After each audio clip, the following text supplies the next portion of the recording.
Evangelio de nuestro Señor Jesucristo según San Mateo. Jesús tomó a Pedro, a Santiago y a su hermano Juan y los llevó aparte a un monte elevado. Allí se transfiguró en presencia de ellos. Su rostro resplandecía como el sol y sus vestiduras se volvieron blancas como la luz. De pronto se les aparecieron Moisés y Elías, hablando con Jesús. Pedro dijo a Jesús: «Señor, qué bien estamos aquí. Si quieres, levantaré aquí mismo 3 carpas, una para ti, otra para Moisés y otra para Elías». Todavía estaba hablando cuando una nube luminosa los cubrió con su sombra y se oyó una voz que decía desde la nube: «Este es mi Hijo querido, en quien tengo puesta mi predilección. Escúchenlo». Al oír esto, los discípulos cayeron con el rostro en tierra, llenos de temor. Jesús se acercó a ellos y tocándolos les dijo: «Levántense, no tengan miedo». Cuando alzaron los ojos, no vieron a nadie más que a Jesús solo. Mientras bajaban del monte, Jesús les ordenó: «No hablen a nadie de esta visión, hasta que el Hijo del Hombre resucite de entre los muertos». Palabra del Señor. Hola amigos y amigas, hemos escuchado el relato de lo que hemos llamado tradicionalmente la multiplicación de los panes, que mejor podríamos llamarle la distribución de los panes.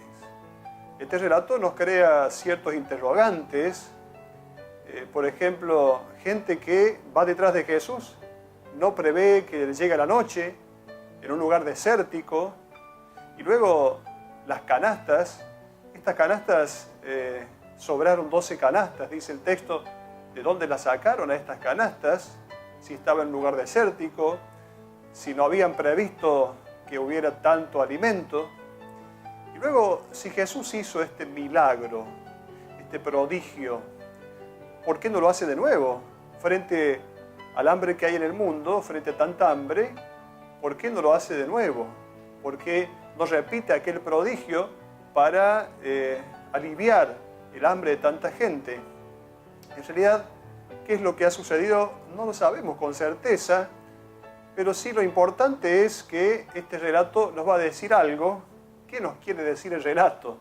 Esto es lo importante. Sabemos que este relato de la multiplicación o distribución de los panes tiene 6 versiones, está escrito 6 veces en el Evangelio. Bueno, vamos a tratar de ver qué nos quiere decir en esta ocasión el evangelista que nos regala este texto. En primer lugar, vemos que Jesús está con la gente en el desierto. Se pensaba en la época de Jesús que el Mesías debía alimentar al pueblo con el maná que comieron los israelitas, los hebreos en el desierto.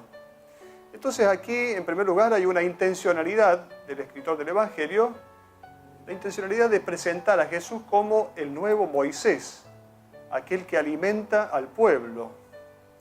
Luego, otro paralelismo importante, este texto se presenta después del otro relato del cumpleaños de Herodes, donde se ejecuta a Juan el Bautista. Entonces hay un paralelismo. Este tema de Herodes y la ejecución de Juan el Bautista representa el mundo de la opresión y de la corrupción. Volviendo a aquel paralelismo, se trata del mundo que representan los egipcios. Luego entonces Moisés es Jesús va a ser aquel Moisés que saca al pueblo de esta opresión, de esta corrupción. Y por eso aquí en el desierto se ponen las bases de un mundo nuevo, de una sociedad nueva. ¿Qué es lo que Jesús va a venir a presentar? ¿Cuáles son las características de esta sociedad nueva? Lo importante es, en esta sociedad nueva, que nosotros podamos tener los mismos sentimientos de Jesús. Tengan ustedes los mismos sentimientos de Cristo, dice la carta a los Filipenses. Este Jesús que se compadece de la muchedumbre. Esta conmoción no es un simple sentimiento abstracto, sino que lo lleva a Jesús a la acción. Jesús se compadece y entonces actúa. La compasión de Dios no es un sentimiento que quede allí como sentimiento y nada más, no es una simple lástima, sino que esta conmoción, esta compasión, lo lleva a Jesús a la acción. Así como Jesús curó enfermos sintiendo compasión, así también siente compasión por esta multitud y entonces puede hacer algo por ella. Esta compasión es la fuerza que lleva también a un discípulo de Jesús a la construcción de una sociedad nueva. Primero debe estar esta compasión. Padecer con compasión es esto, experimentar el sufrimiento del otro. Jesús no solo sale al paso frente a las enfermedades del hombre, sino que también sale al paso frente a la situación de necesidad de alimento que el hombre tiene. Este alimento que significa todo lo que el hombre necesita para vivir dignamente. Entonces, no solo Jesús pretende ayudar al hombre en su situación de enfermedad, sino en todo lo que el hombre necesita para vivir dignamente. Y evidentemente el mundo necesita alimento. ¿Qué respuesta da Jesús entonces? Este Evangelio nos va a decir qué respuesta da Jesús ante el problema del hambre del mundo. ¿De qué manera procede Jesús ante el problema del hambre del mundo? Muchas veces pensamos, bueno, la solución sería el milagro, resolver las cosas con milagro. Tenemos esta tentación de resolver las cosas de modo milagroso. La solución no pasa por el milagro. Jesús no va a resolver el problema del hambre sin la colaboración del hombre. Por eso decía San Agustín, aquel que te ha creado sin ti, no te salvará sin ti. O sea, Dios nos ha creado y no nos ha preguntado acerca de si queríamos ser creados, pero sí nos pregunta a cada momento acerca de cómo nosotros llevar a cabo nuestra salvación y el bien de los hermanos. Por eso el milagro deriva de aquello que hay, no de aquello que cae del cielo. Nosotros pretendemos muchas veces una acción de Dios milagrosa, una intervención de Dios milagrosa, pero el milagro va a depender de aquello que hay, 5 panes y 2 pescados. Entonces no se trata de encomendarle a Dios que Él haga las cosas, sino que se trata de escuchar a Dios, que nos encomienda a nosotros de qué manera tenemos que hacer las cosas. La primera tentación de los discípulos es, bueno, que cada uno se la arregle como pueda, que cada uno busque su manera de solucionar el problema. Pero Jesús va a responder, no, denles ustedes de comer. Esta frase es muy importante, denles ustedes de comer.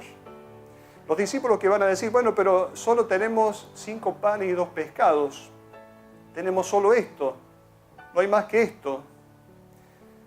Si cada uno conserva egoísticamente para sí aquello que posee, con el miedo, con el temor de que algún día le pueda faltar lo necesario, en el mundo habrá siempre hambre. Jesús entonces va a valerse de estos 5 panes y 2 pescados para que entonces suceda el prodigio. 5 panes y 2 pescados, sumando esto significa 7. 7 significa la totalidad. Que Jesús va a necesitar nuestra totalidad. Lo poco tuyo es tu todo. Dios no quiere ni poco ni mucho. No podemos decir, yo tengo poco. Tu poco puede ser tu todo y debe ser tu todo. Entonces a Jesús no podemos darle poco, debemos darle todo. No estamos hablando aquí de solamente de la cuestión económica, estamos hablando de todas las capacidades que el hombre tiene, no solo de bienes materiales, sino del tiempo, nuestras capacidades y talentos, nuestra inteligencia. Todo esto, ponerlo a disposición de Jesús, ponerlo en las manos de Jesús, ponerlo en los sentimientos de Jesús, en los pensamientos de Jesús, para que esto vuelva a la humanidad y vuelva para beneficio de todos, para que haya para todos. De esto se trata, este es el mensaje del Evangelio. Lo que nosotros tenemos todo sin reserva, lo ponemos en las manos de Jesús, lo ponemos en el pensamiento de Jesús para que todo esto vuelva a la humanidad y favorezca el crecimiento de la humanidad. Todo el alimento que el pueblo tiene es puesto en las manos de Jesús y sirve para que pueda saciar al pueblo. Por eso no hablamos de multiplicación de los panes como un hecho milagroso, sino que hablamos de distribución de los panes. Y de hecho, esto es lo que necesita nuestra sociedad. Un problema que tenemos es el problema de la distribución. ¿Cuál es el alimento de Jesús? El alimento que Él nos da, ¿cuál es? Ya lo sabemos, es su palabra. La palabra de Jesús nos llevará al milagro de poder saciar el hambre del mundo. Esta palabra de Jesús, escuchada por sus discípulos, hace que el discípulo pueda vivir de una manera distinta y entonces, con su manera distinta de ver la realidad, puede saciar el hambre del mundo. ¿Cuáles son los pasos a dar? En primer lugar, pensar que los dones de la vida son siempre de Dios. Por lo tanto, los adjetivos posesivos, mío, por ejemplo, por allí es un engaño. Los dones de la vida son siempre de Dios. Y lo tenemos que poner todo en las manos de Jesús. Este es el segundo paso, entregar todo a Jesús. Si todo es de Dios, pertenece a la necesidad de los hermanos.